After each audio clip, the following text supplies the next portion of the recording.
Welcome to Pod Save America. I'm Jon Favreau. I'm Jon Lovett. I'm Priyanka Aribindi. I'm Tre'vell Anderson. I'm Dan Pfeiffer. And we're here at the SiriusXM studios in Hollywood with a live audience. There it is. Nice. So spirited. Yes. Okay. For our annual What a Year special, we are happy to have Tre'vell and Priyanka with us, two of the co-hosts of What a Day. Thanks for having us. It's good to have you guys. It's very legit in here. It is legit. real That's what we like to think. We come here when it's time to do something legit. We come here for magic. We'll also be talking to Katie Porter later. And we are also taking a look back on the year in politics. We're going to share our New Year's resolutions and present our annual Pundies for the absolute worst takes of 2022. Let's start with a look back at 2022.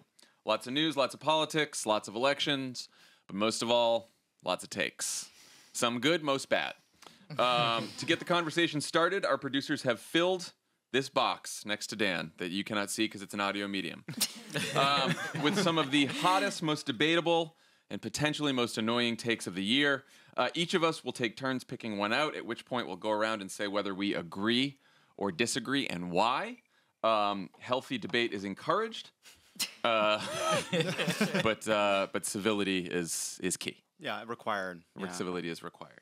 Dan, why don't you kick us off? All right, we're reaching into this magical box. The first take is a different state other than South Carolina should go first in the Democrats' nominating calendar, and if you agree, which one? Ooh. Oh, I agree with that. Oh, wait, no, Dan, Well, you're supposed to go Dan first. Yeah. Sorry, I got excited. You literally just practiced this 10 minutes ago. Well, you just sitting there. Jump in. I am fine with South Carolina. South Carolina's Fine. okay. Oh, he's Wow. fine. What? They got the DNC poobahs got to you too. Dan also rigged Iowa.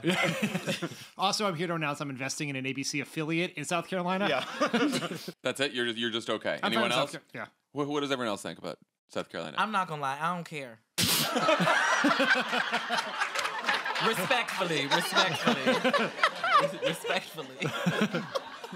Yeah, I didn't think it was a bad idea. I'm not convinced it's a good idea, but I'm not convinced it's a bad idea either. I was persuaded by Faz's op-ed in the New York Times that basically said South Carolina is not a state Democrats are going to compete in the general election. That we should focus on states we can compete in and win if we're going to put a bunch of money into those places. And I thought the idea of going to North Carolina made a little bit more sense. But like Tre'vell said, I'm not going to lose sleep over it. You know? I also am from South Carolina, so why not? Why they can't be first for once? You're from South Carolina. You don't have a stronger feeling? Hey. Listen. First in some pretty gruesome education statistics. Absolutely. Well, normally we would say that's last. But, but yes. Right. I mean, we've talked about this, but the people of South Carolina were pretty surprised that they got chosen to go first. I know someone who wasn't. Yeah, right. Jim Clyburn. Clyburn. Nevada put in a bid to be first. I kind of think Nevada would have been a good first state. Oh, how great would that have been? Oh, I guess we have to go back to Vegas. I know. This is what I'm saying, but I think it's got a good. I think Nevada is one of those states where, because it's such a competitive general election state, having a bunch of Democrats run around there campaigning in a primary would only help the infrastructure there.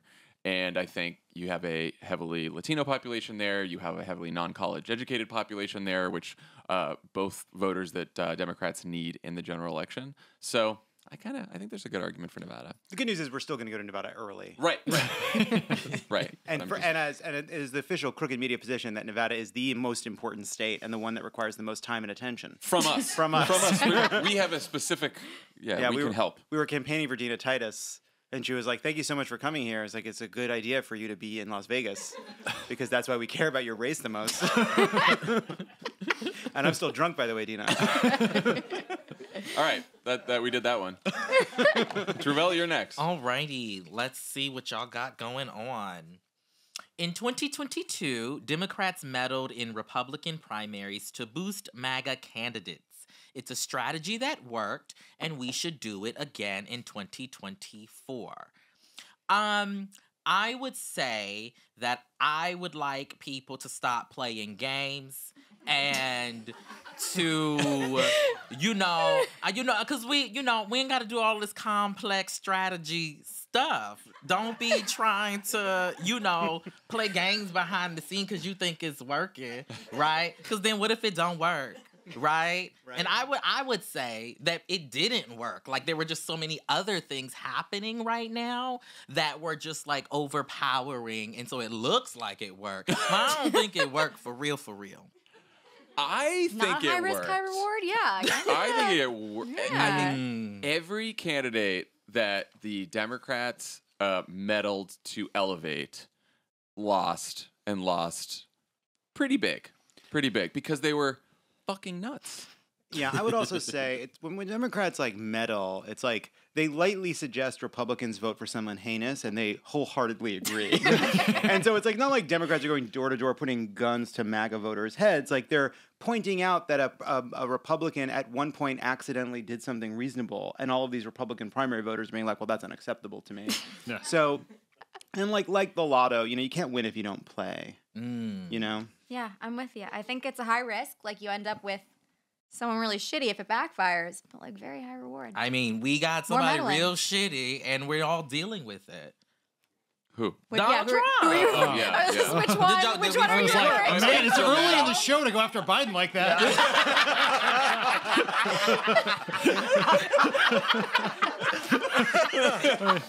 Here's my take on this.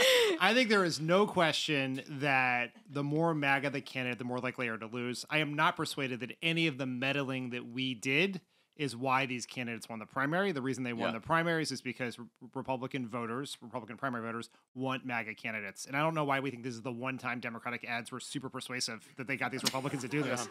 Yeah. That's a good point. That's too. fair. Yeah. If we can control both the Republican and the Democratic primaries, then we'd be We'd probably control the House. all right, Priyanka. All right, next it's one. all you. Let's see. Oh God. Woke is broke. Wow, I didn't know you thought that. Tweet this out, We're Elijah. gonna clip Priyanka just saying woke is broke. God. Yeah, you're not going to do it to Katie Porter, but you're going to do it to me. Thanks. Yeah, I'm going to say no. I don't agree with that. I don't. I think that's a bad thing. Anyone want to talk about woke is broke? Yeah, anybody want to play the counter on that? I mean, I think that if you wanted to actually analyze that the silly woke is broke comment that Trump makes all the time, which is why we had it in there, I think that there was a lot of noise made about like Democrats being too woke, culture wars. I think when you drill down in all of the data in the midterms, like these issues just didn't sway people either way. Like I think that people voted Republican primarily either because they were pissed about inflation or because they were hardcore Republicans anyway, or because, I don't know, those were the top two issues. Those are the top reasons that people voted Republican. And the idea that like a lot of these culture war issues, they just didn't register that high on people's list of concerns when they actually went out to vote in the midterms. Yeah, there was an example that sticks with me. I think it was in the Times where in one of the focus groups or some independent voter was asked about some ad that a Republican was running in Michigan that attacked trans people around bathrooms, and the person that was asked about it laughed because it just wasn't an issue they cared about. We talk a lot about the information bubble that progressives are in, and I think the reason that gets covered more is because journalists are in here with us. But I do think there's about to be a big conversation about the Republican bubble that they're in. And the conversations that they're having that make no sense outside of the bounds of their like kind of little cloistered world. Like every Republican pundit has spent the last 2 weeks thinking that Elon Musk has exposed basically like a national treasure book of secrets worth of like magical information from deep within the bowels of Twitter emails when no one gives a fuck about what they're talking about, and it barely makes sense outside of this language that they've developed. So like, yeah, I don't think woke was broke. Well, yeah. That's the point that I'm making. When I To be clear. it's sort of it stuck with me when I started talking to these Biden voters who voted for Republican Glenn Youngkin in Virginia for governor, and obviously he like spent most of that campaign saying he was going to like get critical race theory out of our schools and blah blah blah. And so I asked them, is that one of the reasons why? And every single Biden voter who voted for Glenn Youngkin said, "Oh, I actually completely disagree with him on the critical race theory thing and his education platform. I just voted for him because didn't like Terry McAuliffe, was pissed about some grocery tax, whatever else. Like, so it not only didn't work, it was like they actually, people who voted for these Republicans who were talking about woke is broke actually didn't agree with them, at least in that case. Lovett?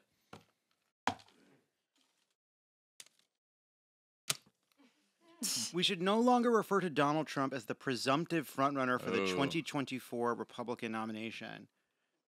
This is a tough one. Well, I just I don't know what it I didn't know we had a formal ceremony where we decided we stripped the title of presumptive. It's right here. This is it. This is the ceremony. I would say that we should no longer refer to Donald Trump as the presumptive frontrunner. I don't know that I ever have. Yeah, I agree saying with this. that? I agree with this. We should no longer refer to Donald Trump as the presumptive frontrunner. I think we should say that he. Can you say he's the front runner?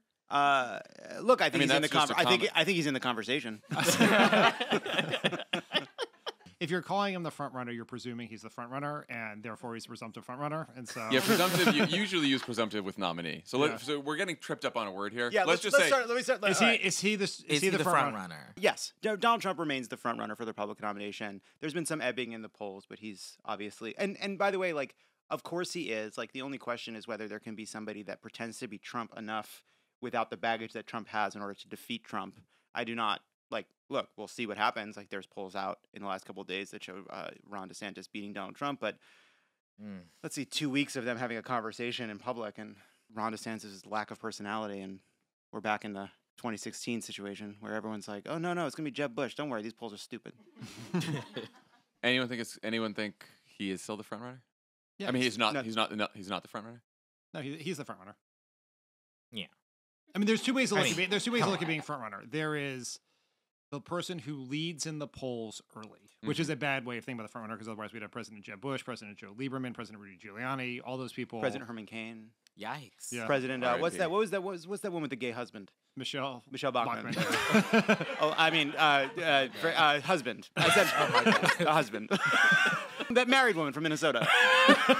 Ron DeSantis is basically just an idea right now. He has not spoken to a person. He may have no personality. He may have no charisma. We don't know if he can take a punch. There's all sorts of. I mean, Donald Trump. If you were to had to you bet your life on the Republican nominee right now, you had to pick one of those two people. You would be foolish not to pick Trump, I think. I have delighted in calling Donald Trump the Republican frontrunner. I do it every time we record one of these podcasts. I will say though that last couple of weeks, if you just look at if you went by the polling average right now, I think he's not. I think it's DeSantis. There's now been 3 polls that showed DeSantis ahead, plus a lot of polls in the states. There's maybe 1 or 2 polls that show Trump ahead. I agree that polls are not the only indicator of this. You have to look at everything else. I do think Donald Trump has had among the worst couple of weeks he's ever had in public life. That includes when he incited a violent insurrection. It includes everything. Yeah. And so let's see what happens when people forget, because people have a good habit of forgetting what Donald Trump says and does. Yeah. All right, we're still calling him frontrunner. We've decided. For now. All right, I got to take. The 2022 Congress has proven that bipartisanship is alive and well. Oh God. Say it's wrong. Say it's wrong. I mean, it's not technically wrong. Oh my God, no labels over here. I was talking to my friend Kirsten Sinema the other day on Joe Manchin's boat. And we were having this I mean, look. Problem Solvers Caucus member. Gottheimer protege. Yeah.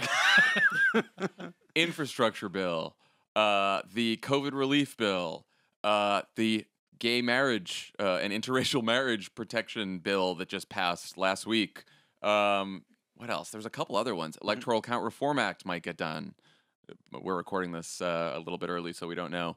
There has legitimately been a bunch of bipartisan. The CHIPS Act. Don't the forget CHIPS the CHIPS Act. Act. Man, the CHIPS Act. Which, can anyone tell us what the CHIPS Act is? Something Chips. about Chips. semiconductors in China. It's very It's important. great. It's really important. good. Yeah, we're happy. We're very I feel happy you about made the case for alive, but are we gonna say well? Oh, that's good. Right. Yeah. You want to Come hang on, on well? Priyanka. Yeah, I don't think it's well. I No. think it was alive and well in 2022. I do not think it is alive and well in this next Congress. Right. Well, that's not the fucking take, Dan. Well, I'm That's just taking it and spinning it forward. You want another one? Do we have time for more? I mean, you have the watch. All right, let's go. I don't know. It's 4. Yeah, we have a little You time. have to Alright. watch. We're on a roll. Okay. Despite all of our worries about Republican voter suppression efforts in Georgia, it did not work, as evidenced by Senator Warnock's win. Lies. That's a Yeah. bad. That's a bad Sorry. take. That's a That's a terrible bad take. take. Winning in spite of voter suppression does not mean voter suppression didn't happen. Yeah, there were long lines. Yeah, like let's say Kemp put 6-foot walls around every ballot booth in the country, in the state, and then we gave everybody ladders. We wouldn't be like, the walls weren't a big deal. We should probably leave them up. That's good. That's good. Absolutely. Tre'vell? It worked, but we worked harder. Here we go. If the Democratic Party had doled out their money more wisely, they could have held the House. That's an interesting one. If they had doled it out in bribes to the New York Supreme Court. Yeah. Love Yeah. that edit. That's a really good idea, Dan. Don't tell Letitia James. That's tomorrow's. That's a message box waiting to happen. What do you think? Was it is it a money situation? I mean, I think right. What do they say? This little saying is, hindsight is 20/20. I think there are examples where you could have took a little money from this place and put it over here, right? I think there are those examples, but I don't know if I would say it was like a universal like y'all did it wrong thing. I would say that would be a better slip after we dumped millions of dollars into a South Carolina Senate race that we lost by 10%, by a Kentucky race with Amy McGrath. Like, I think we did not invest as foolishly as we have in the past, but there's always a kind of like there was a bunch of money that went into like the Marjorie Taylor Greene race. That's just there's always a problem where there are kind of celebrity races or like just places where some money goes that we better spent elsewhere. But I don't know that you can say more than that. Yeah. Dan, do you validate what I'm saying? Yeah, I don't think. Yes, there are places that got a ton of money that never should have gotten money, and Yeah. that's a problem with a lot of grifters in the party pushing those things. Yeah. We had a lot of that in 2020. Some of that this time around. I don't like. You can probably find a handful of races where if we had invested a little more money, we might have gotten over the top. Probably the most notable one would be the Lauren Boebert race in Colorado. But I don't. The reason Boebert, like she's from fucking Paris. What? Boebert. Her name is I was fucking like, wait a Boebert. minute, She has a gun themed restaurant. Her name is Boebert. You want her to Lauren in lose? Paris. You want her to lose in that Republican plus 12 district? Call her French. But I don't see those races we lost in New York are not for lack of money. Sean Patrick Maloney, the chair of the DCCC, did not lose his race because he didn't have enough money. That's a good point. Yeah. That's a good point. I'm still getting fundraising emails from that guy. Stop. All right, Priyanka. All right. Democrats successfully made democracy a winning issue in 2022. Ooh. I don't know if I would say You know what you really want to say, but you don't know if you can say it. What? I actually don't know what I Dan don't means. either. Yeah, I would say, what's your take? I think it certainly they made it an issue for people who probably voters who probably never would have thought to care about it. Was it necessarily what pushed them over the top? I don't know, but I do think people showed up to the polls and cared about democracy in a way where I don't know, in 2015, not 2015, because what elections were there in 2015? Before that, they probably would not have showed up and cared so much about. Yeah, I would say Republicans successfully made democracy an issue in the 2022 midterms. I think it was Democrats highlighting Republican extremism, which included running a bunch of election deniers, which has to do with democracy, Sure. but also their position on abortion, which was extreme in most cases as well.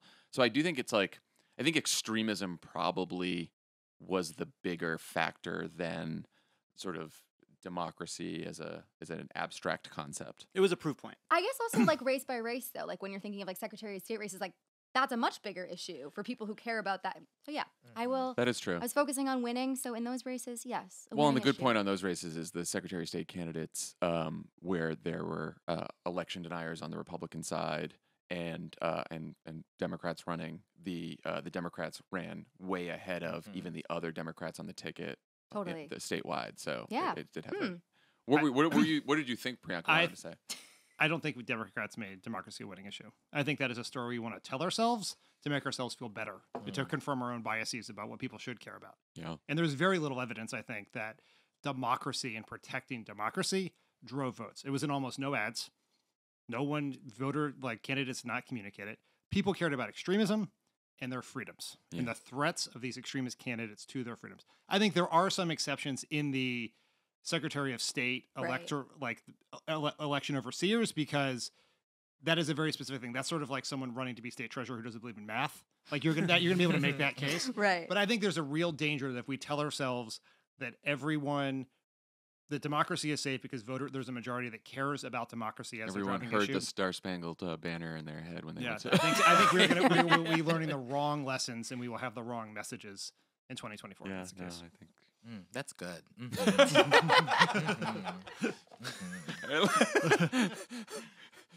Let's see what we got.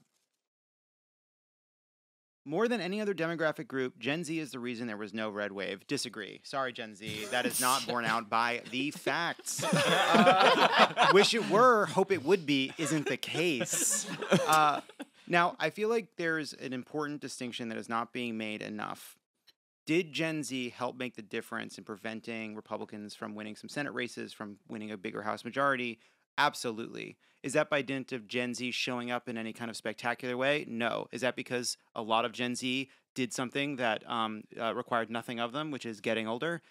Yes. We need to draw a distinction between just the fact that something that will continue to help us is that people get old and die and young people age into the voting population.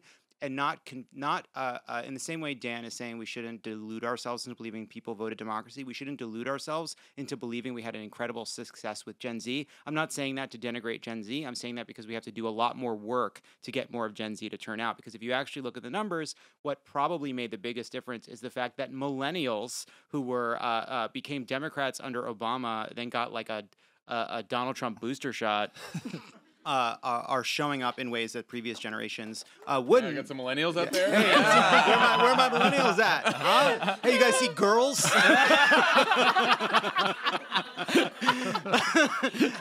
And we have to do more work to get Gen Z to turn up. Do not believe that Gen Z did something amazing or impressive. They didn't.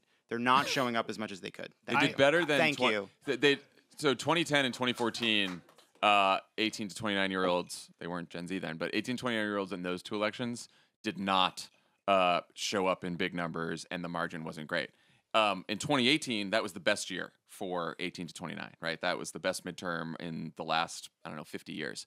So in 2022, Gen Z did not turn out at the rates that they did in 2018, and the margin was slightly worse than it was in 2018 as well. So if you just go midterm to midterm, they did a little bit worse. I like the fact that at any one time there's like 4 to 5 generations living in America, and Lovett's currently at war with 2 of them. No. I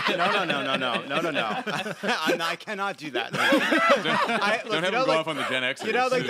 Like the Defense Department does the quadrennial defense review, where they have to be able to defeat one army and hold off another. I cannot declare war on 2 generations at once. I don't have the power. I won't be able to sustain it.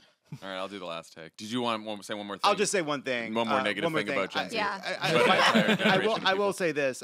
Gen X's decision to make their whole personality whatever did not serve them well in terms of not ever having getting elected anywhere at any time or really being involved. As a spokesperson for Gen X, I agree. Yeah. Oh, yeah. And I blame singles. Yeah. Wasn't good. All right, last take. Joe Biden's Ultra MAGA was ultimately a winning message in 2022. Look, the words Ultra MAGA, I think if you polled a bunch of people, I don't know if anyone would have known that he said that. Yeah, what are we talking about? I don't know. I think Joe Biden's effort to highlight Republican extremism, which he carried through most of 2022 and most other Democrats did, I do think that was a winning message, to Dan's point. Agree. I don't know if Ultra MAGA was. I do think there was like MAGA specifically labeling Republicans who were Trump supporters MAGA Republicans. It was borne out by the research that actually did have an effect on people, that when you labeled them MAGA Republicans, they had less of a favorable view towards them. So I do think that helped. All right. Now it's time to recognize some of the year's worst takes with our very first Pundies Award of the evening. Exciting. Ooh. Exciting. So the category is Worst 2022 Midterm Prediction, And here to present is none other than Crooked's Chief Take Officer, Elijah Cohn. Elijah, take it away.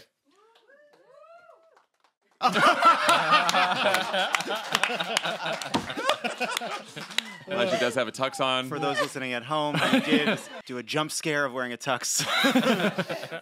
This is my Oscars, folks. All right. I'm so excited to present to you our first Pundy of the night. Here are the nominees for Worst 2022 Prediction. Loaded field, guys. Nominee number 1, Clay Travis, who is Giancarlo and my former coworker from Fox Sports. On September 14th, Clay Travis wrote, Carrie Lake is now favored in gambling odds to be elected governor of Arizona for the first time in her campaign. I told y'all my underdog parlay of Carrie Lake, Herschel Walker, and Dr. Oz was going to hit. All three are going to win. Yeah, you didn't get the exacta box on that one. Next up, we have Josh Holmes, a Republican podcaster. On November 9th, John Ralston from Nevada shared a ballot dump that led Holmes to write the following. Barring something statistically unforeseeable, it's all over but the crying here. Laxalt is going to win this. Tough for our friend Josh Holmes. Next up, we have Elon Musk. In June, Elon Musk shared that he was voting Republican for the first time and predicted, quote, massive red wave in 2022. That did not happen, and it actually came out today that, as of this recording, there is no evidence that Elon actually voted in November. That's true. Love that. That's true. And finally, we have Hotline Josh Crashauer, who wrote a big midterm preview for Axios on November 2nd. Josh wrote, extreme or unprepared Republican nominees may not be as big a liability as they once seemed. With the growing possibility of a red wave, it's possible some flawed MAGA-aligned candidates could win despite their political struggles. Keep a close eye on Blake Masters in Arizona and Don Balduke in New Hampshire. And those are your nominees for this 2022 midterm prediction. I don't know if I should clap for this. I want to start by saying this. I don't begrudge anyone making outlandish predictions. Anybody willing to kind of put on the overalls and get their pick and go down into the fucking prediction mines to somebody I respect. We stopped doing it because we were bad at it. That's why we get to mock them now. I understand that. And we did. This is the whole reason we did that. I know, led but to it's this there, moment. but for the grace, you know. Keep going. You started off, and I thought Clay Travis has this, but Hotline Josh, that was pretty broad. I would say and that sweeping. I think what Holmes did is actually very impressive because it's rare to incorrectly predict the outcome of an election after the election. You know, that's harder to do. Yeah, and he's like supposed to be a data guy too, so he should have known. Look, he is a man who has made himself quite wealthy based on the credential of re-electing Mitch McConnell in the most Republican state in the country. So who are we to doubt his genius? I don't know. No one's saying Elon, but like, isn't it kind of fun to hear Elon sound so fucking dumb? Yeah, that was pretty dumb. I don't know. That was pretty dumb.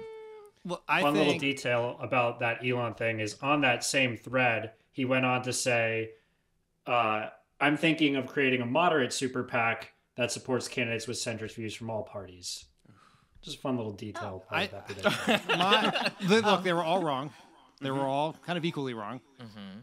Clay Travis is kind of like a C-list sports commentator. Yeah. I think we should talk more about political gambling one day. But so what does he really know?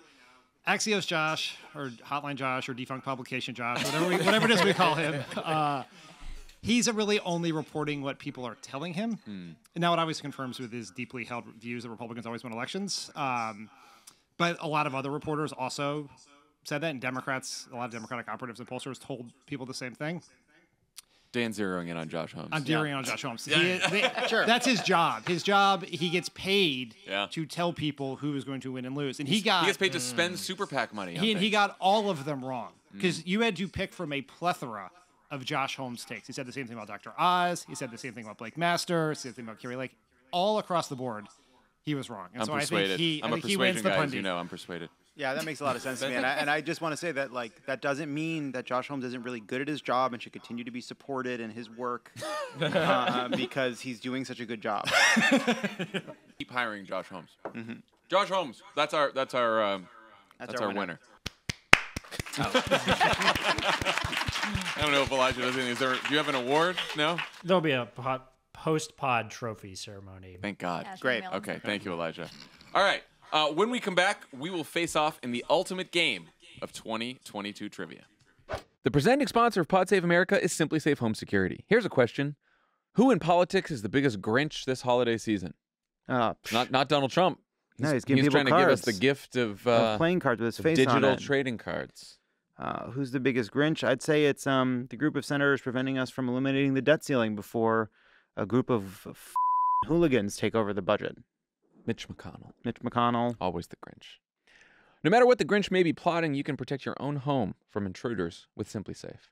With advanced security technology backed by 24/7 and professional monitoring, Simply Safe is there to dispatch help when you need it most. Here's why we love Simply Safe. I set up a Simply Safe system, and it's great. You set it up, and then it works perfectly. It's easy, it's simple, and the app is really good. It's the better of the apps, having seen some of the other apps myself, and I'll just say it's a better app.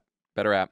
Simply Safe was named the best home security system of 2022 by U.S. News and World Report, a third year in a row. In an emergency, 24/7 professional monitoring agents use Fast Protect technology exclusively from Simply Safe to capture critical evidence and verify the threat is real, so you can get priority police response. Simply Safe is whole home security with advanced sensors for every room, window, and door, HD security cameras for inside and out, smarter ways to detect motion that alert you only when a threat is real.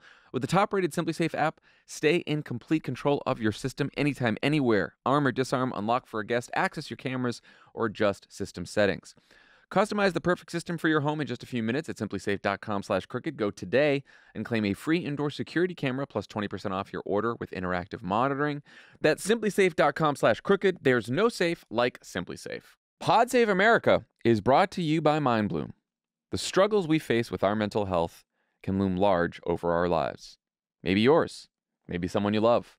You've tried everything, or have you?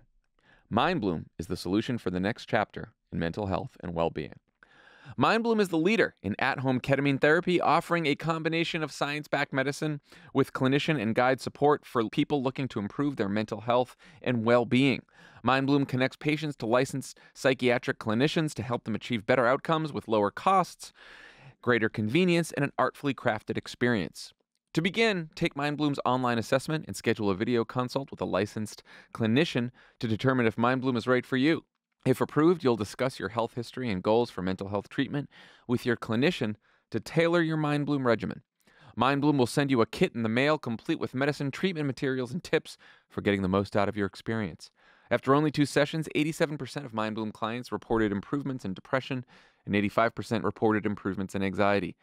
Right now, MindBloom is offering our listeners $100 off your first 6-session program when you sign up at mindbloom.com/crooked and use promo code CROOKED at checkout. Go to mindbloom.com/crooked, promo code CROOKED for $100 off your first 6-session program today. That's mindbloom.com/crooked, promo code CROOKED. Pod Save America is brought to you by Blue Land. The holidays are upon us. Food, friends, family, and cleaning. Our loved ones can be a bit messy. And more mess equals more waste, but not with Blue Land. Blue Land's on a mission to eliminate single-use plastic by reinventing cleaning essentials to be better for you and the planet. Their idea is simple. They offer beautiful, endlessly refillable cleaning products. Just fill your bottles with water, drop in the tablets, and wait for them to dissolve. You'll never have to grab bulky cleaning supplies on your grocery run ever again. Refills start at just $2.50. You can even set up a subscription or buy in bulk for additional savings. From cleaning sprays to hand soap, toilet bowl cleaner, and laundry tablets, all Blue Land products are made with clean ingredients you can feel good about. Try their Clean Essentials kit, which has everything you need to get started. 3 bottles of cleaner plus a bottle of hand soap. Plus, Blue Land's hand soap is getting a festive upgrade with cozy limited edition scents like evergreen, winter berry, and peppermint. Love Blue Land. I think it's great because you can reuse all the bottles. They look great. It looks great in your house, and you just get the refills. It smells great. It's a great product. We've used it for some time now. To shop their last deal of the year, go to blueland.com/crooked and make a purchase before the end of the year and receive up to a $40 credit for your next order, so you can set yourself up to actually keep that resolution and be more sustainable in 2023. Terms apply. You won't want to miss this. blueland.com/crooked. That's blueland.com/crooked. Okay, we're back, and we're ready to test how much we remember about whatever happened in 2022. Tre'vell and Priyanka are sticking around to play. Love it. Take it away. As 2022 draws to a close, it seems important to pay homage to all the news our brains have already begun shoveling out to make room for 2023. Remember West Elm Caleb? Doja Cat bringing back the Mexican pizza? That time Adam Levine asked his mistress if he could name his unborn child after her? I sure don't. How can And we you, forget? and you probably don't either. But we're about to prove it definitively with a 2022 review game we're calling Mamma Mia, Here We Go Again. A trip down memory hole lane. Sure. Why not? Why not? As a warning, this is a drinking game. So get your question wrong. You are ethically obligated to drink. Are you ready? Yeah. Let's You ready? do it. Yeah, we're ready. Probably Priyanka need and more John drink, are going to but- play against Tre'vell and Dan. John and Priyanka, here we go. Who is this woman and why do you know her? What is a muse? Yeah. I mean, I was Josh Safdie's muse when he wrote Uncut Gems. Right. You got it. Perfect. What was Is there that? no dings? Oh, if they don't know who was that is, that? I feel like we were the underdogs going in, but Tre'vell I feel and like we Dan. just... I don't think you're the underdogs. Oh. Yeah, I don't think you're that. You bad. want No. Bravo, and Tre'vell's I think Tre'vell. Tre'vell's basically alone in this. Yeah. Oh, no. Well, hopefully we don't get what y'all just showed, because I don't know who that was. I never seen that a day in my life. I don't think that crossed the racial barrier onto my side of the internet. I don't know. I'm just saying. I've never seen... Okay, keep going. What musical performance did Matt Walsh say was desecrating American history just for the sake of it? Wow. Was it Lizzo? Oh, yeah. Yes. With the With the whatchamacallit. flute. Mm-hmm. Yeah. Whose flute? You gotta get it. You gotta tell me whose flute. It was who you're pointing at. Who you pointing toward the past at? Who are you pointing back at time at? You gotta Not get it. who the flute is. You gotta get it. Oh, you have to get Who the flute is? If you guys can steal it, if you know who the flute is. James Madison. Boom. Disrespect. Give me Was it it. James Give me Madison it. or was it James Madison or Dolly Madison? It was James Madison's crystal flute. James Madison. Back over to Priyanka We and came close John. enough. At the 2022 Oscars, what movie swept Best Adapted Screenplay, Best Supporting Actor, and Best Picture? Oh, that's a Tre'vell question. Wait. You got it? Was it? Ooh, ooh. What?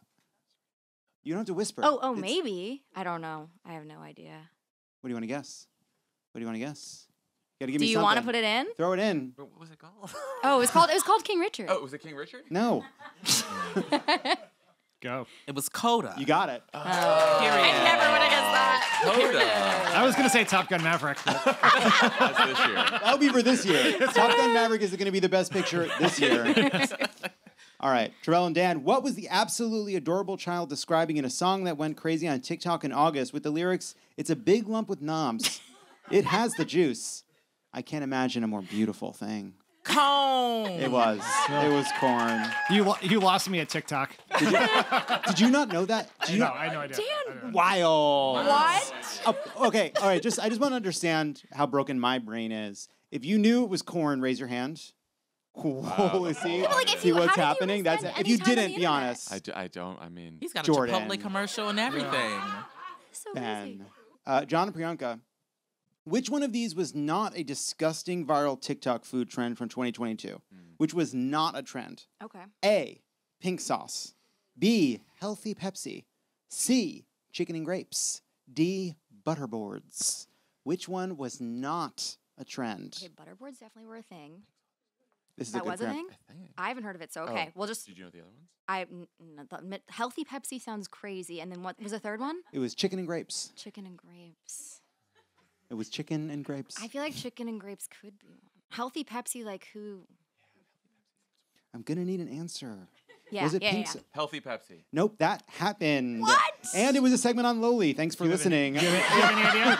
The answer. Hey, wait, do we get to guess? Yeah, Do you we can get to guess. steal? Is it chicken and grapes? You got it.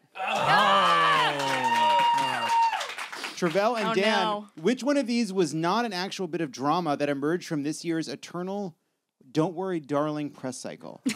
Okay.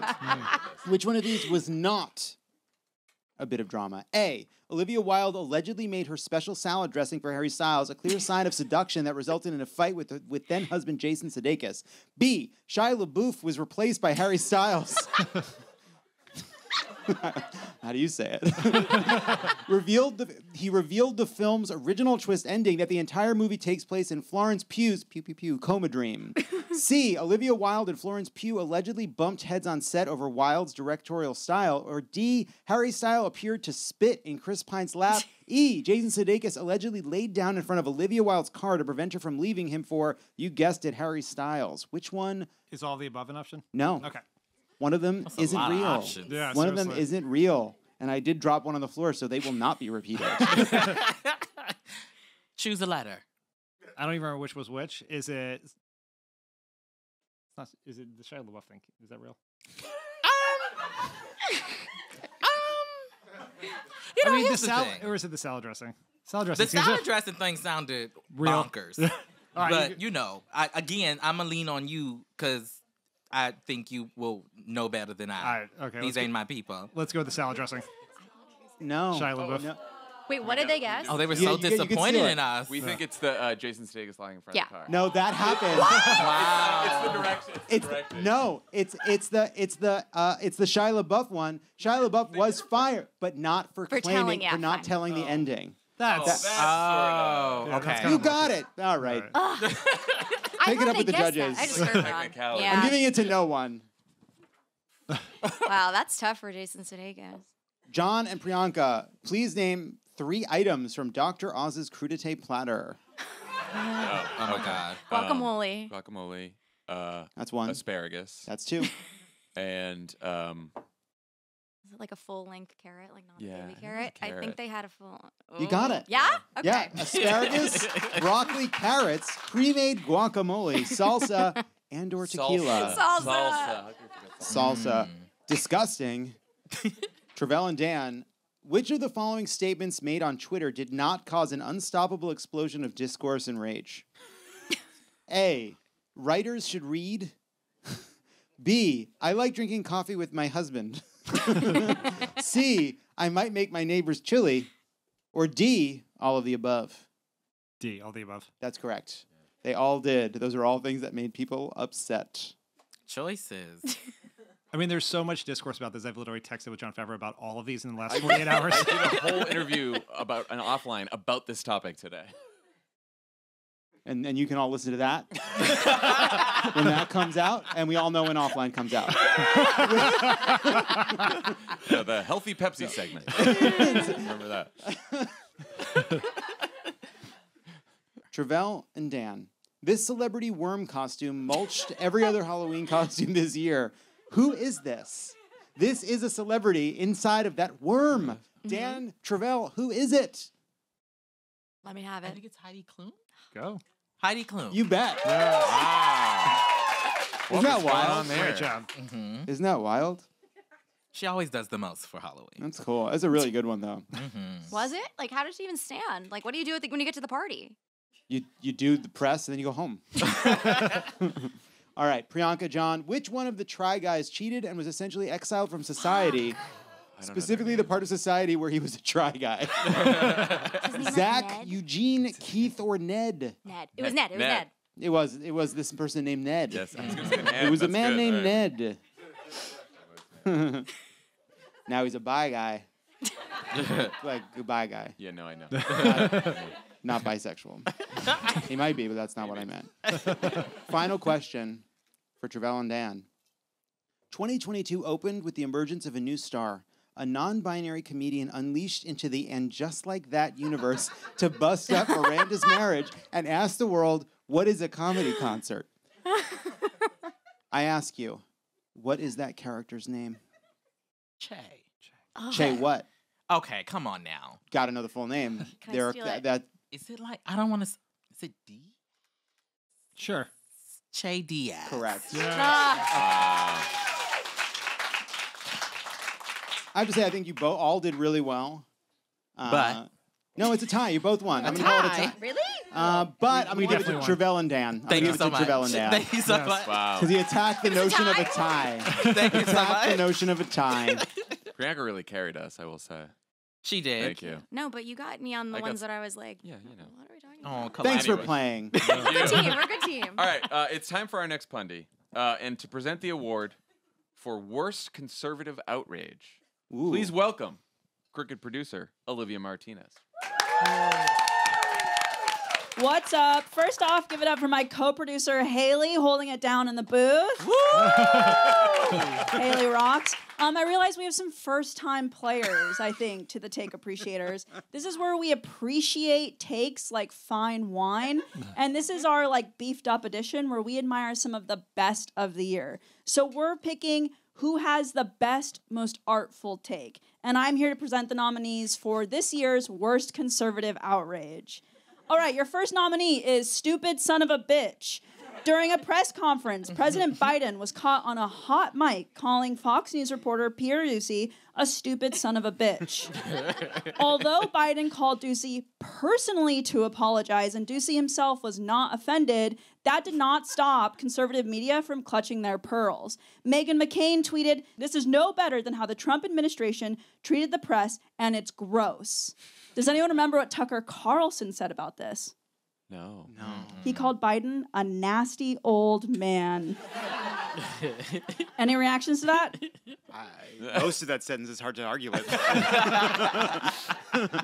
All right, your next nominee is Black Little Mermaid. Oh, man. Oh yeah. Disney released the trailer of its new live-action Little Mermaid starring Halle Bailey as Ariel. It prompted a lot of sweet videos on TikTok of parents showing their kids the trailer, but Daily Wire host and transphobic troll Matt Walsh had a different take, claiming a black mermaid just wasn't scientifically accurate.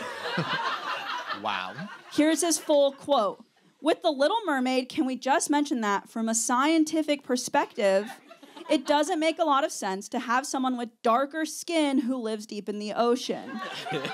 If anything, not only should the Little Mermaid be pale, she should actually be translucent." Wow. Wow. I just think it's cool that they would rather the Little Mermaid be played by a fucking invisible clear monster than a black person. Yeah.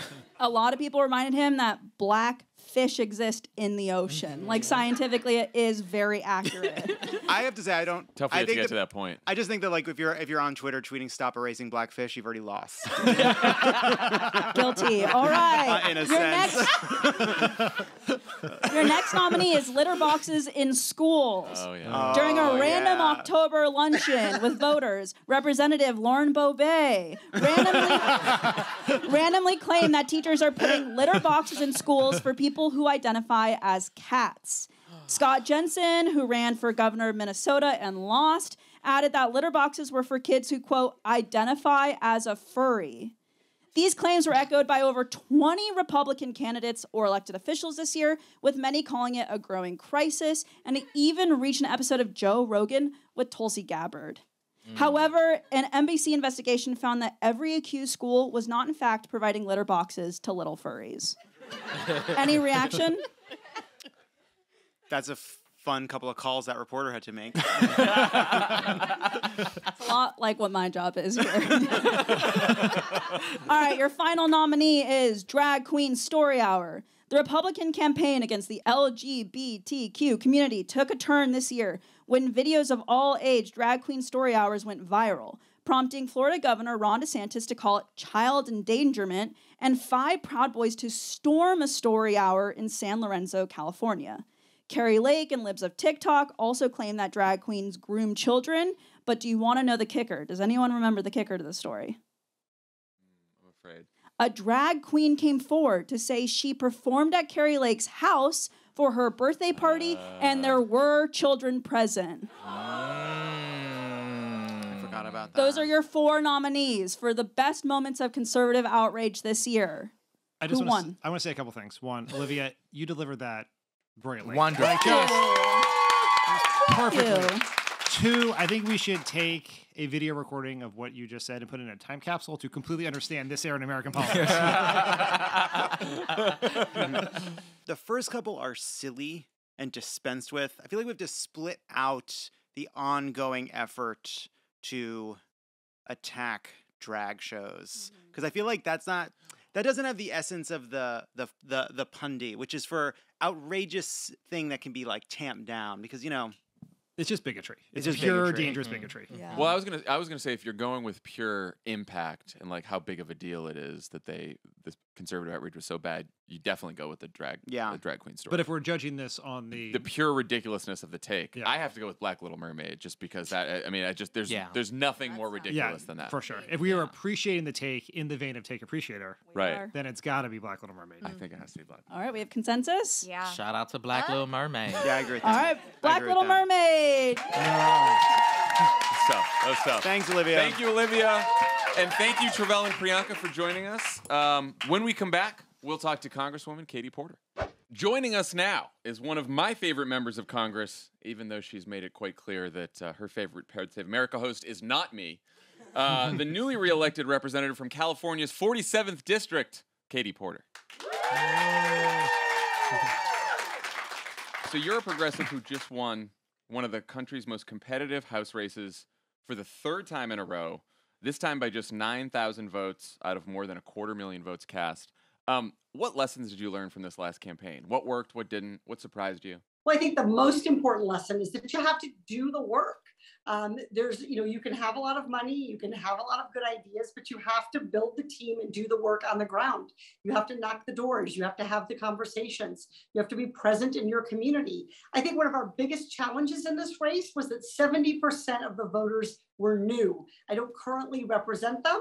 And yet at the end of the day, we outperformed every other Democrat on the ballot, including people who had been incumbents and statewide. So I'm really proud of our outcome. I saw that House Democrats decided to create a new position of battleground leadership representative so that future candidates in tough districts like yours have a voice in leadership. What do you think about that?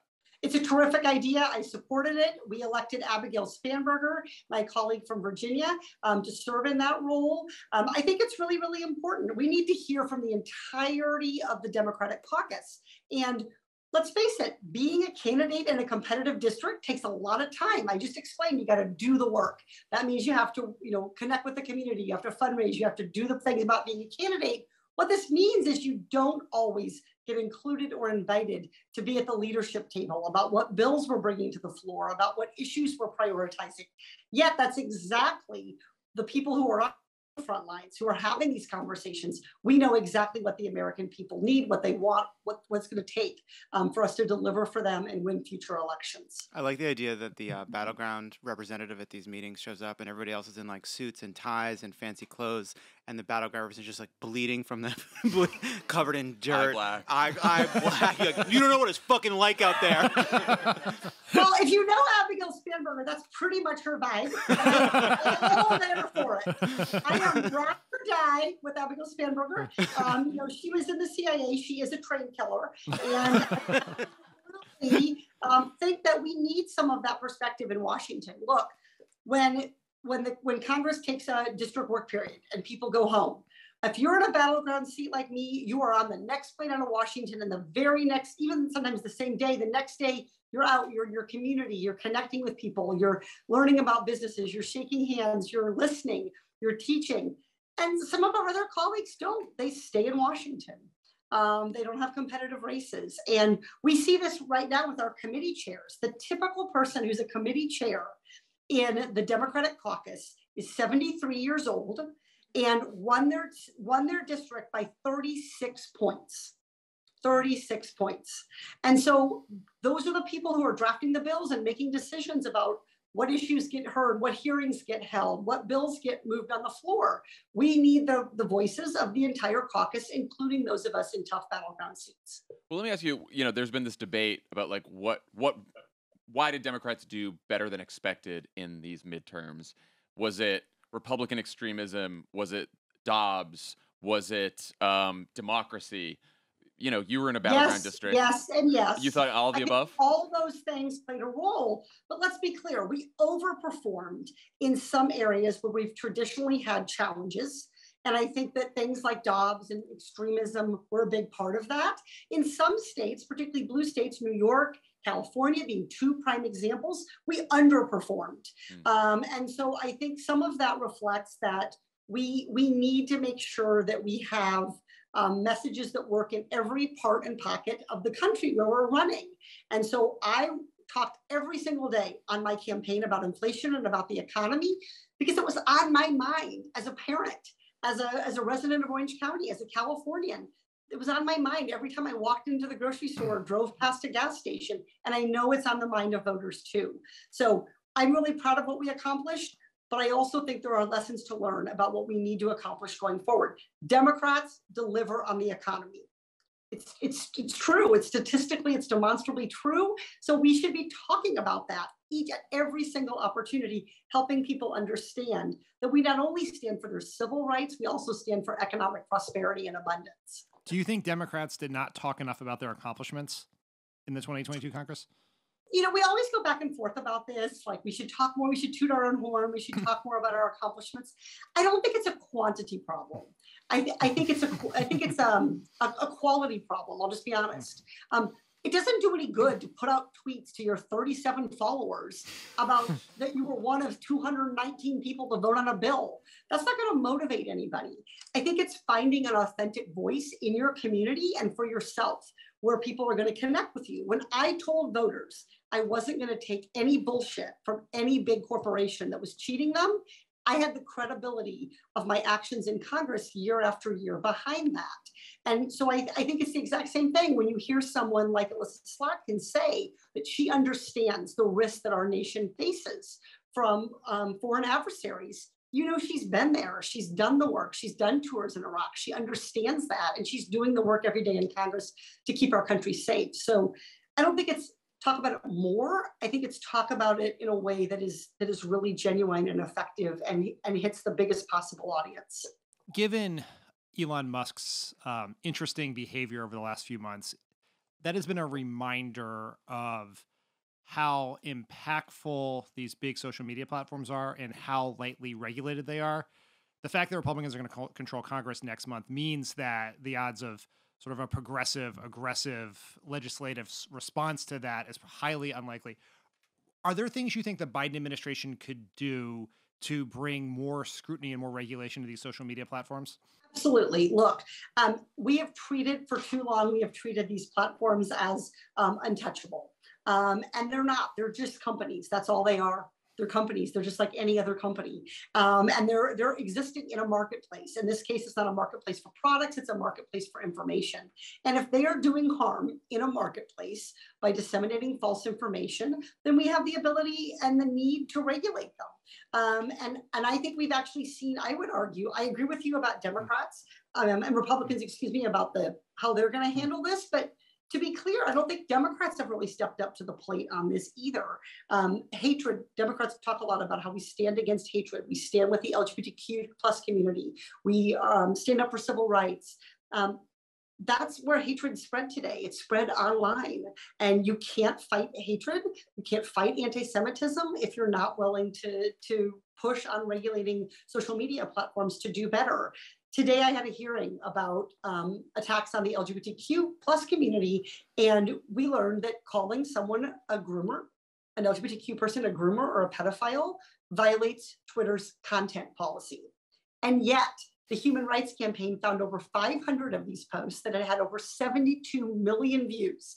They picked the 100 worst posts, asked Twitter to take them down under their own content policy, and one post came down. And it wasn't the post of the CEO who accused his former staff of that exact behavior. That's right. That's right. So I think, look, I mean, this is not government speech. We have to educate the American public about what free speech does and does not protect. And we have to understand that these companies wield incredible influence in the marketplace for information. And when people have information or when they don't, dramatically affects the foundational pillars of our society and our economy. Well, thank you so much for being here. Before we let you go, I do have one final question for you, but it is the holidays. And so we thought we might do it in an unexpected way. And it is a visual bit in an audio medium, so you'll have to bear with us. Jon, you can help kick us off. I think there's carolers that I hear.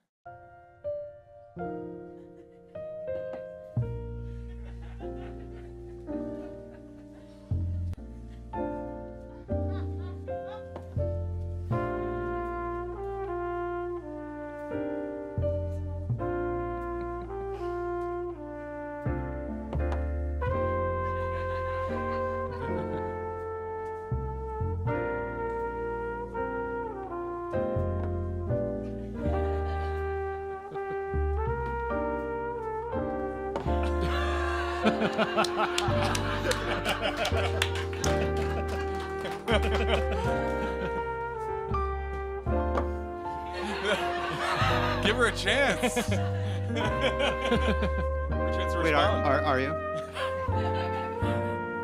She's not I'll saying just anything. say that Jon Lovett, you're my favorite.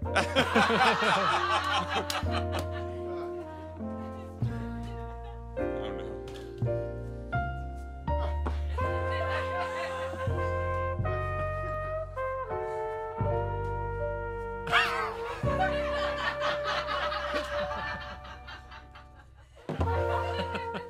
I gotta say, you guys, I gotta give a little whiteboard break here. You can't put that many words on the whiteboard.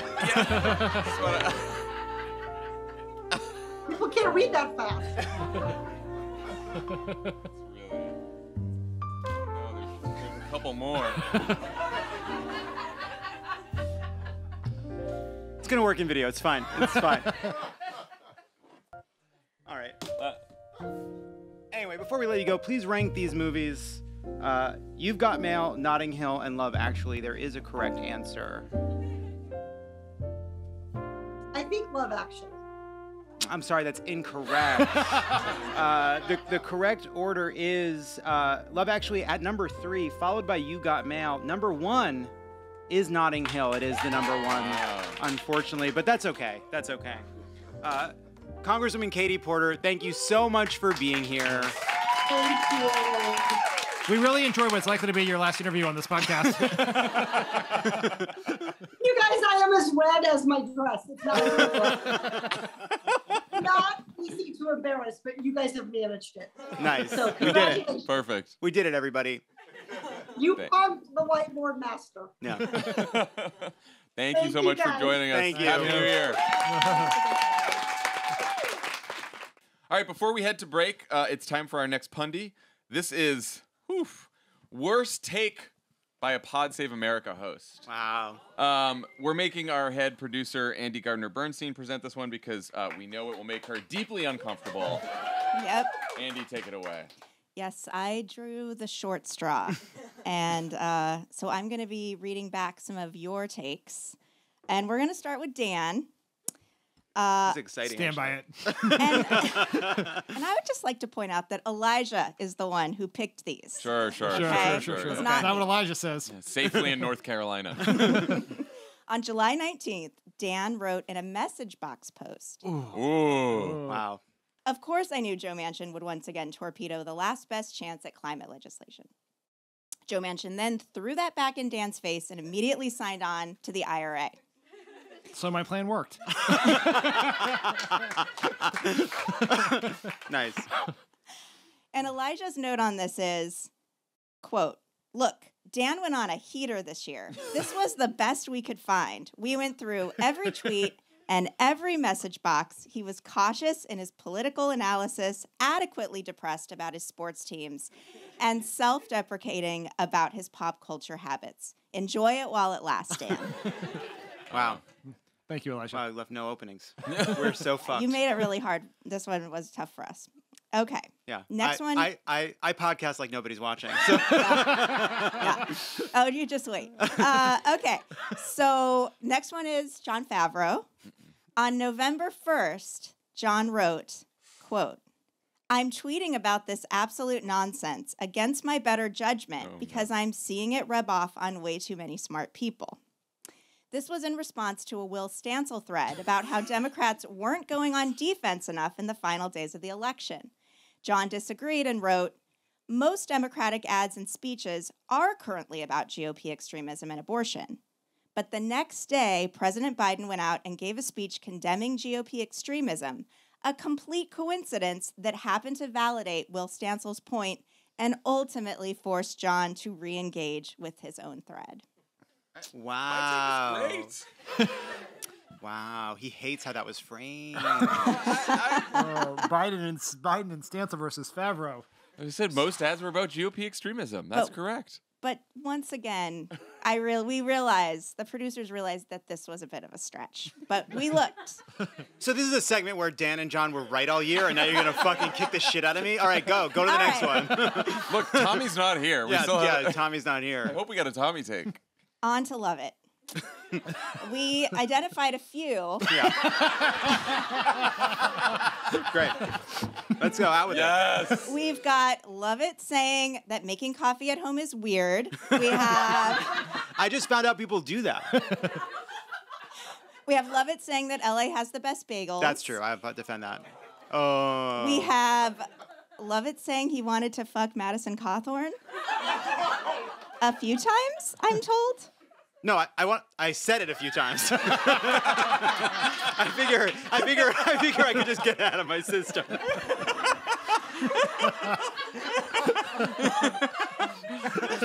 Go on. And finally, and by far the most audience-requested take, Lovett and Tommy for defending Elon Musk as a genius. Oh, no. I have Here never. we go. Here's what I want to say about this. Yeah. Here's what I want to say about this. Here's what I want to say about this. I relent. I am sorry. I have tried so hard to defend the proposition that this guy is not a fucking moron because I found it hard to believe that someone could have so much success in so many places and yet be as stupid as he seems to be. I give up. I relent. It is easy to make the first giant electric car company. It is easy to get to Mars. These things turned out to be simpler. Look, when Ben Carson ran for president, it turns out being a brain surgeon was easier than we thought. It turns out getting to Mars is easier than we thought. That's cool. That should give us optimism. I tried so hard to make a case for keeping my fucking Tesla. If anybody wants a discount on that Nazi sled, you can slide into my DMs. I'm out. I'm just out on the guy. I'm out on the whole fucking thing. All right? I relent. You win. You win. I will say, LA does have the best bagels. And Madison Cawthorn's not in Congress anymore. There's no power. The allure is gone. Now he's just an asshole from wherever he's from. The good news is you just won a Pundy. Hey!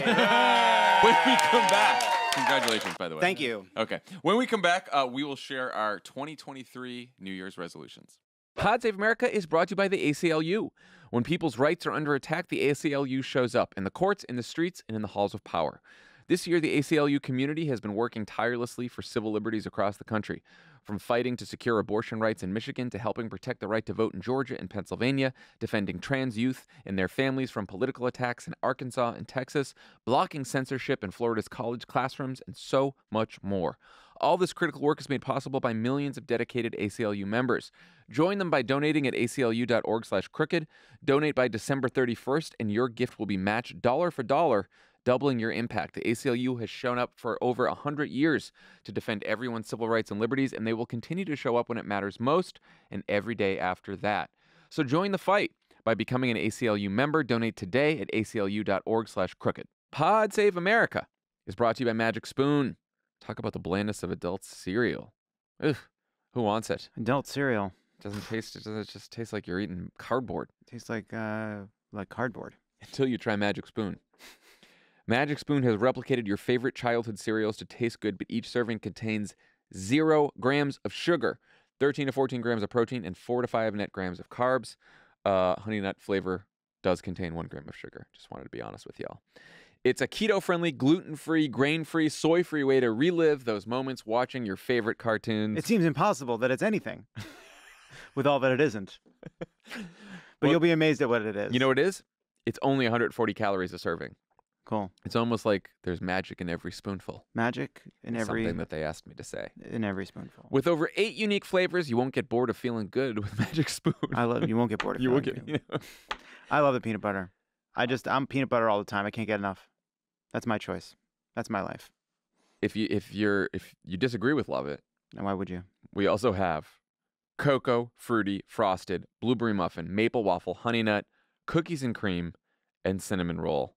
They don't have it here. I don't know if I'm supposed to say it, but they have a special flavor out right now, sugar cookie, and it is delicious. I got myself 4 boxes, and I have been tearing through them. Great. Head to magicspoon.com/crooked to grab a custom bundle of cereal and try the magic for yourself. And be sure to use our promo code Cricket at checkout to save $5 off your order. Magic Spoon's so confident in their product, it's backed with a 100% happiness guarantee. So if you don't like it for any reason, they'll refund your money, no questions asked. Remember, get your next delicious bowl of guilt-free cereal at magicspoon.com/cricket and use the code Cricket to save $5 off. Thank you, Magic Spoon, for sponsoring this episode. Pod Save America is brought to you by Beam Organics. With the colder months approaching, nothing is more important than getting enough sleep. That's right. Those lazy summer days are over. And They're over. And it's time to prepare your body. Prepare your body for cooler weather and busier schedules. Sleep has far-ranging effects on everything from your energy levels to your mood to your immune system and even your hunger levels. It's truly your superpower this holiday season, and you do not want to miss those crucial 7 to 9 hours. Don't miss it. Here's the deal. What's the deal? Last couple days, I thought I might be coming down with something. Oh, yeah? I was feeling some little symptoms, so Sure. I went to bed at 8 o'clock both nights in a row. Wow. I woke up today feeling 100%. That's great. Sleep is that important. Sleep is that. It can ward off a cold. It can make all the difference. Introducing Beam Dream. You know we've been raving about Beam's Dream Powder, their healthy hot cocoa for sleep. Well, today our listeners get a special discount on a delicious seasonal flavor of Dream Powder. That's right, white chocolate peppermint. White chocolate peppermint. Imagine it, if you will, swirls of peppermint and creamy white chocolate with only 15 calories. Better sleep has never tasted better. Dream contains natural sleep-promoting premium ingredients. It's triple lab tested, contains no THC, and you actually wake up refreshed. A recent clinical study revealed that... What did it reveal? Dream helped 93% of users wake up feeling more refreshed, and 93% reported that Dream helped them get a more restful night's sleep. We love Beam Dream. We love Beam Dream. We love it. You drink it before bed, and you're out like a light. Out like a light. Find out why Forbes and the New York Times are all talking about Beam and why it's trusted by the world's top athletes and business professionals. Do sleep on Beam.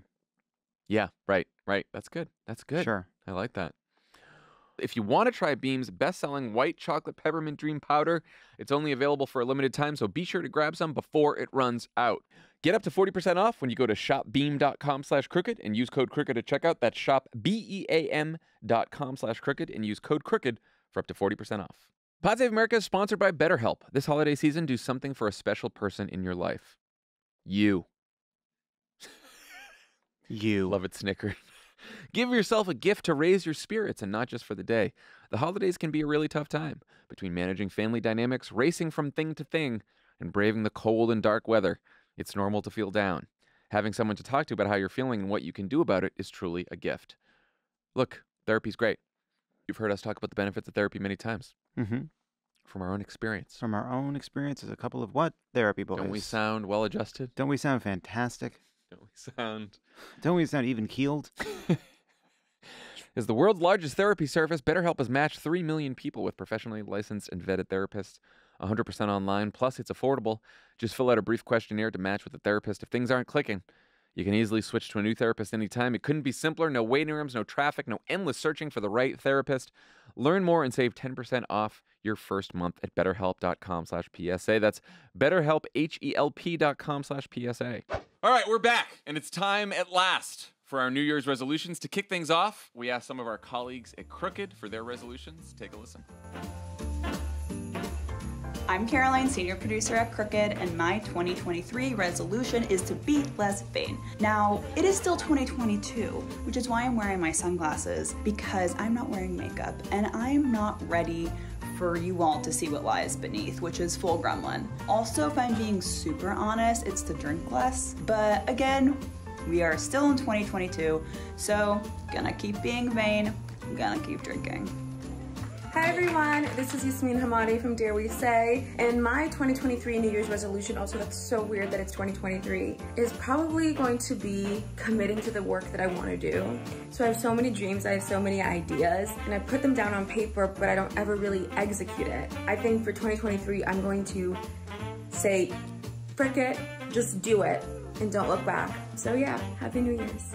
Hey friends, Dr. Abdul El Sayed here, host of America Dissected, and my New Year's resolution is to finish the content I start. I have this habit where I start reading something, I'm like, you know what, I don't like this, so I stop. And maybe I might have missed something, so I actually just want to finish the things that I started.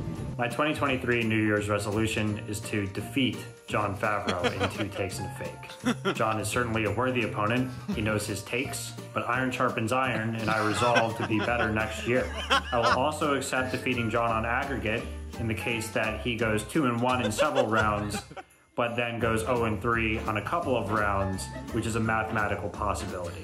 I will accept either of those outcomes, having completed my resolution.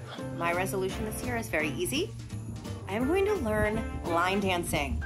I think this would be fun. I think it will be cardio I can enjoy. And if you're nice, maybe I'll post some videos and we can all enjoy my line dancing. Isn't the idea of line dancing that when you've shown up, you've learned it? Right? Don't they just, you just do what they say, right? Do-si-do and so forth? Does it get harder than that? I don't know. Okay. I've never Sorry. tried it. I don't know anything about it. I just know from Miss Friedlander in elementary school. All right, so before we share our 2023 resolutions, we are going to humiliate ourselves by playing tape from last year's resolution episode. We're going to start with Lovett. Okay, great. Obviously, we all had a very hard couple of years, but I denied that I was actually depressed up until literally like 3 months ago. And right now, as we're recording this, I feel better in a deeper way, which leads me to believe I was actually kidding myself. And I was actually truly, genuinely, clinically depressed for a very, very long time. And I finally understand how real that was because I feel so much better right now. And I think that means that I'm being a better person. I feel better, but I'm treating people better. Hey. And so my resolution for 2022 is to be very protective of this new situation and guard it and protect it with resilience. I can't believe everyone's yelling at me. You did great. That's great. You did a great Hey. job. We'll be here to help you. Same thing that I said then. I think I also kept my other resolution was to lose 15 pounds. That's a tough still. I'll say that. But you couldn't have, didn't I have a fucking funny one we could have used? Jesus. Anyway, You've done well. I'll say Yeah, you've I think done we did Glad it. we I started think we with made you. it. I think we made it to the end. so what's your resolution now? To get depressed, become insufferable. I want to start more books. I don't need to finish them. No. It's specific. I want to start more books because I feel like there's this pressure to Abdul made this resolution about finishing more books. No, that's wrong. You should start. If you're not, it's like if you're making every flight, you're going to the airport too early. If you're finishing every book, you're not taking enough chances out there. I want to start stuff and just know that if I don't finish it, it's okay. So I want to start more books. Okay. Start more books. Yeah. Just like a couple pages. That's it. No, just like get into it. And I guess the point I'm trying to make is, I think people should be giving up on more books 2 chapters in. Okay, all because right. I think sometimes you start reading a book, then you feel bad you're not finishing it, and then you're just watching Netflix. Okay. Start more books. Right. Give up out there. Give up keep reading. Give up. I'm already looking forward to this being played back next year. Me too. All right, it's Dan's turn. Let's hear Dan from last year. My 2022 resolution was also my 2019 resolution, which is I'm going to get back into playing basketball, which is something I used to do 4 nights a week all the time. Got old, got injured, and I told myself, it was 2019, I was like, I am going to start playing again, which requires like rehabbing my ankles, getting ready. And I did that. And I finally got there in 2020. I played my first basketball game in the last week of February of 2020. Did you play basketball? I did. Wow. Okay. I did it. I would also... Perfect Dan. I would like to say... Yeah, unbroken streak. That I really hope, when we go back and listen to it, that resolution came before, not after Lovett's.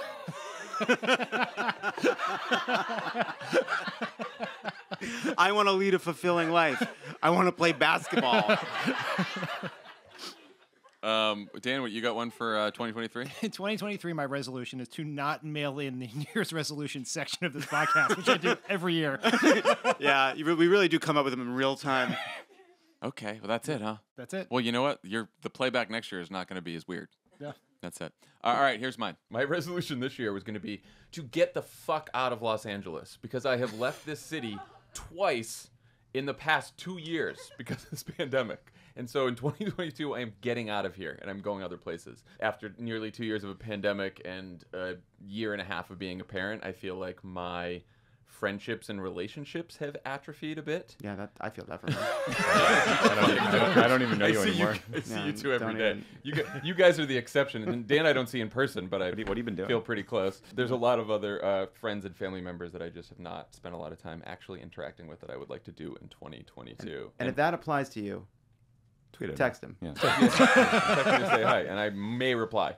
Depends on how the tweets are looking. And then my final one, which is like Tommy's, which is a not thing, is I pledge to not learn anything about NFTs or cryptocurrency all through 2022. I don't want to learn a thing. My other resolution is to get into crypto this year. I'm gonna be a crypto bro. Crypto bro from San Francisco. Try something. Try it. Try What it a on surprise. something new. You want to watch something rise, crest, and fall. Right at the top. And that's the time. That's the time Dan gets on board. Buy the dip. I would say that a lot of people listened to that, took that seriously, and I was bombarded with crypto bros trying to get me involved in their endeavors. Wow. Well, and how'd it go? How many Sam Bankman-Fried texts do you have? Well, let's just say next year I'll be recording this podcast from the Bahamas. I nailed my resolution, except for the NFT crypto thing. I learned like an offline episode worth of that. That's all. I don't know anything Well, else. that's a brief that I arrives in your barely email. know what happened with Sam Bankman-Fried. Yeah. All right. Resolution for me. You're gonna roll your eyes. I'm gonna volunteer more, and I know, but I feel like by saying it out loud like this, I'm gonna be held accountable, and like it's one of those things you always want to do, but like I gotta actually go out and do it on a regular If basis. you have a nonprofit organization, a charity, whatever, It's not a like worthwhile donate either. cause, You gotta like show up. I wanna go show up. If you need Jon Favreau's time, message him on social media. You can find him on Twitter, Instagram, Mastodon, all the above. And I'll do it here in LA. Now that I've left in 2022 and gone all the places I wanted to, I'll do it right here in LA. If you need him, tooted him. All right. Now that we did that, it's time for the final pundy of the night, and I think we have Elijah to present. Can we revisit the Pod Save America host pundies real quick? Because I just want to say Tommy shouldn't be let off the hook. Thank you. We asked our audience for questions, or we asked our audience for your worst takes, and it was always like Tommy and Lovett, Tommy and Lovett, Tommy and Lovett. Together. You guys you had the cinder block boots on together for this one. You dove in for sure to that take together. What were some of Tommy's? Can you give us a couple It examples? was going to be we did the Elon thing together. It was a gruesome twosome on that one.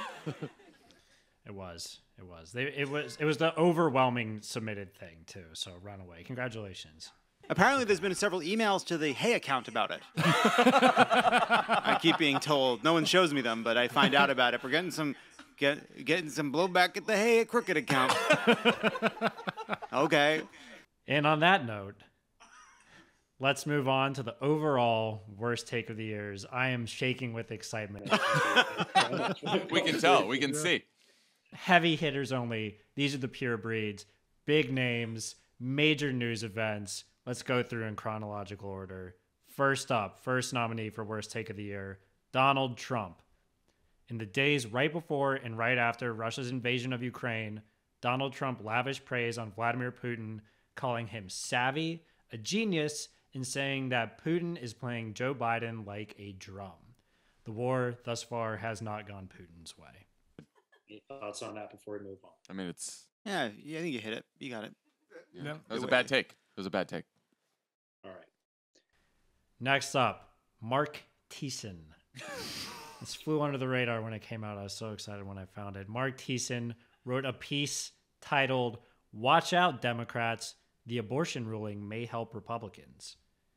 Every line is amazing. I could just read the whole thing verbatim, but here's a small taste. Quote, "If the court's conservative majority does strike down Roe, Democrats might find that the decision is not nearly as unpopular as they think. If Democrats focus on defending abortion this November, it will backfire." Okay, that's in pole position to me. Yeah. Bad take. Bad take from someone who gives a lot of bad takes. It almost went into predictions, but this was the worst row take out there I could find. So a double talent. Next up, you guys are familiar with this one. David Brooks. After the FBI retrieved stolen classified documents from Mar-a-Lago, Brooks put out a piece titled, "Did the FBI just re-elect Donald Trump?" The piece basically argues that this episode was good for Trump because there's a distrust of authority, and the raid validated that. But the intro paragraph is the undisputed champion of the piece. Quote, "Why is Donald Trump so powerful? How did he come to dominate one of the two major parties and get himself elected president? Is it his hair, his waistline? No, it's his narratives." It's powerful stuff. All right. That was a very wrong take. It was a wrong take. Well, I mean, it had some little. I mean, I don't think the FBI reelected Trump, but he could still win. I don't think it helped him in any way. You don't know that yet. We don't know. Okay. Let's see. It's not a bad take. It may just be an early take. Early take. Yeah. Too early to call. Too early to call. Too early to call from David Brooks. Yeah. One, it's not a news event, but it's just a classic of the year to put it in. Bethany Mandel. If I had to pinpoint a moment that Republicans became the party of jerks, it's when Mitt Romney spent his entire campaign being accused of killing Big Bird, building binders full of women, torturing the family dog, etc., etc. There's a special kind of category of takes, which is it's your fault I'm this way. Yeah. That you see constantly, like, oh, Elon's become a maniac because of liberal scolds. Like, Republicans tried to burn down the Capitol because Mitt Romney faced an opponent. You know, like, there's just a category of like, why do you make me do this to you? I think I just discovered my 2023 New Year's resolution in this take, which is I am going to let the 2012 election go, and I'm going to rant about Mitt Romney less. Wow. I could feel it bubbling up inside I feel me like something's as that going was to happen happening. that's going to make this tough, but I'm going to do Well, it's still 2022, so how many books did you finish? I mean, look, you're saying check your volunteer hours at the end of the year. That's, first of all, Dan, really important and good point. But the question is how many books I started. It's 2022 still, so before it's your Thunder Road. Give us one last taste. I just would like you to know that I know you every once in a while you remember we have a podcast on Thursdays, but we did this one. What was your favorite part about Jennifer Tilly on Love It or Leave It? What? Keep going, Elijah. You get Jennifer Tilly on Love It or That's cool. That's what happened. And then last nominee, very simple one from Elon Musk. Comedy is now legal on Twitter. Oof. And those are your 2022 worst take of the year nominees. This is tough. I want to say, I think that I will say that, like, just as a pure unadulterated bad take, claiming that overturning Roe v. Wade would be bad for Democrats, written by a foreign policy goofball from DC, to me is the. He's not even a foreign policy goofball. He's just a speechwriter. Well, foreign policy. You know how I mean. Look at our qualifications. Well, he's like a foreign policy hawk goofball. Yeah. Torture apologist. Yeah, torture apologist. Waterboarding us every week in the Washington Post op-ed page. Yeah, I'm with you. I think that's the worst take. I think it's Bethany Mandel. You can't let go. This is Thunder Road. Let's hear it, Dan. Let's hear it, Dan. For those listening at home, it's December 14th. Yeah. All Mark Thiessen did in this case was make a bad political prediction, which many have done. Mm-hmm. Many people named Josh, as we learned in the previous subject. Yeah, right. But what you hit on the right point with Bethany Mandel was the worst takes are the ones that blame other people for why we are so terrible. Yes. And that it is just such a convoluted, idiotic, ahistorical logic to say that the reason Republicans are assholes is because Obama ran a largely polite campaign against Mitt Romney a decade ago. It's like it's an absurdity. Yeah, I'm willing to. We did accuse him of killing that guy with cancer, but we did not do that. It was an unaffiliated super PAC. It was famously a unaffiliated super PAC, John. We all remember that. Yes. Yeah, I do think that, like, as far as like the category, as a category of takes, the "look what you made me do" take is pernicious and everywhere. So I'm persuaded. I'm persuaded by the message box. I still think the biggest issue of the year was abortion in the midterms. It was the biggest news story of the year, and Mark Thiessen got it as wrong as you can get it. Well, I agree with John.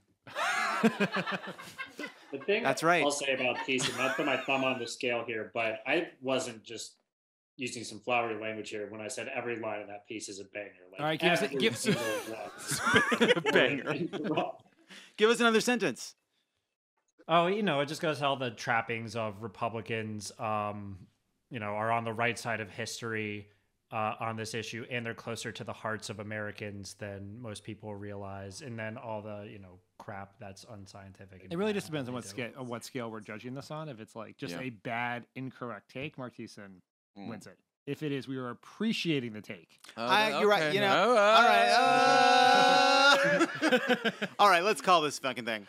It's not real. Bethany Mandel takes Bethany it. Mandel. Congratulations to Bethany Mandel. Whoever you may be. You can pick your Pundy up in North Carolina at Elijah's house. You know where he has been in this room nonstop for the last several months. Great Pundies. Thanks for participating. Great year. Thank you. Thank you, Chief Take Officer. All right, that's it for the show. Big thanks to Congresswoman Katie Porter, Tre'vell Anderson, Priyanka Aribindi, and everyone here at Crooked and SiriusXM. If you can, make a donation to World Central Kitchen. Have a great rest of your holiday, and we'll see you back here in 2023. Happy New Year. Happy New Year, everybody. Bye, everyone. I'm still reeling from the footage of my fucking depression take. Let me out of my house. That was unbelievable. That was a person in crisis. Leave all this in. Honestly, that was incredible. I'm so glad someone did that. Jesus. Good job, producers. Wasn't there also taken that I want to watch more old films or something?